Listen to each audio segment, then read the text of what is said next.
ఓ పూట తిండి లేకపోతే చచ్చిపోతానా? అమ్మమ్మ, నువ్వు తినకపోతే మేము తినం. అయ్యయ్యో, ఏంట్రా మనోడా?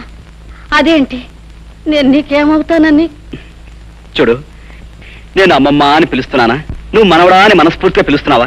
ఇంతకంటే మన ఇద్దరి మధ్య ఏ బంధం కావాలి చెప్పు. నా నాయనే, ఏ ఏళ్ళు చల్లగా ఉండు. పరాయి బిడ్డవి నీకున్న పాట అభిమానం లేకపోయిందా యాదవకి? దా, నా కడుపుని చెడబుట్టాడు రా. పోన్లే దా.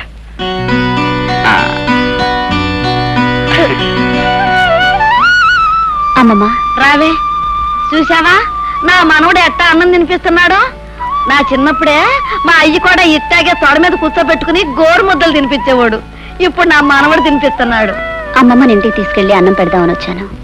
కానీ ఇక్కడ అన్నంతో పాటు అమ్మమ్మకు అనురాగాన్ని ఆప్యాయతని కలిపెట్టే మనిషి ఉన్నాడని ఇప్పుడే తెలిసింది. కూర్చోండి. లేదయ్యా, నేను వెళ్ళాలి. నీ గురించి, నీ మంచి గురించి నలుగురు చెప్పగా విన్నాను. ఇప్పుడు కళ్ళారా చూస్తున్నాను.